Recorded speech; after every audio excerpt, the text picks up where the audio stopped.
have not washed my face and talked to y'all in a long time. How is it going? How y'all been? I actually want to talk to you about nurse practitioner business. So I round in nursing homes and I'm driven. I just see people for the medical part.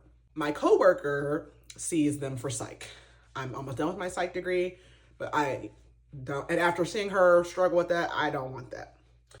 But the reason I'm telling you all this is because she actually was pushed to the brink last week, and it's something that new nurse practitioners have to learn, because we are not given the same level of respect as an MD. And so people are going to challenge your medical decisions all the time.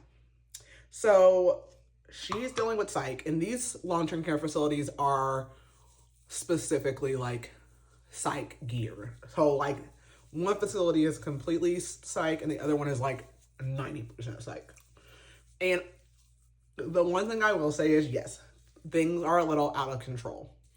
But the problem with that is that, as I've also been a CNA and I've also been the nurse. And as a CNA and as the nurse, you have to deal with that all the time. And that's annoying. So of course you're going to constantly report those concerns. However, as the provider, we know that unfortunately it's going to take a psych medication 4 to 6 weeks to even see an effect. And if you're starting something new, you're starting at the lowest dose. So you have to it sucks, but you have to allow that time. Otherwise, you're never knowing if it's working. So these facilities are mad at her because of behaviors, but then they're also mad that she's making med changes because she is between a rock and a hard place where she feels like, if I don't make a change, they're mad, but if I make a change, it's been too soon. And so I just told her that, this is something that comes with being experienced. And a lot of times this results, and not even just in nursing, this results in people feeling like higher ups are being mean. And sometimes they are. That's true. But not in this situation. They are going to feel like she's not listening to them because she's not making a change. However, if she makes a change, they are going to complain because it's being done too frequently. So I told her, you just have to stand your ground.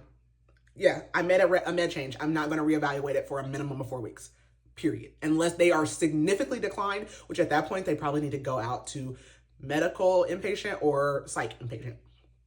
And that becomes difficult because, especially when you know the staff and stuff, or if you work in a facility where you transition, I don't recommend it. Then they're looking at you oh, so now you're just not doing nothing. You're not seeing nobody. You're not evaluating. That is not the case. Her job should not be stressing her like that. She's literally leaving, crying, all that stuff. I ain't never left a job crying, and I'm not going to, because I quit.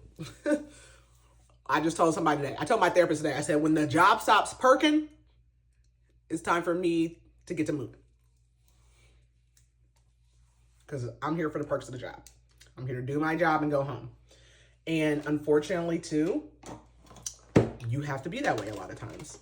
It's not that you don't care, but people don't understand your level. Just like CNAs a lot of times don't feel like the nurses are listening to them, and a lot of the times they're not. But sometimes it is. Sometimes the nurse is just doing something she has to do, and the CNA cannot do that, so I need you to do what the CNA can do. Same thing for mid-level providers, X, Y, and Z. But everybody is always on the outside looking in on that. And I said, you're either going to have to be a pushover, or you're going to have to let them call you mean. I'm okay with the mean. People always think I'm mean when I'm just being direct, or it just is what it is.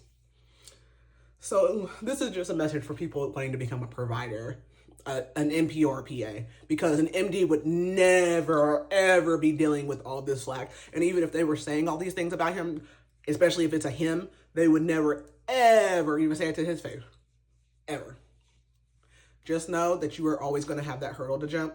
And especially if, like us, we are young Black women and also in a level of superiority that challenges people. So you just have to go into it knowing that and standing your ground.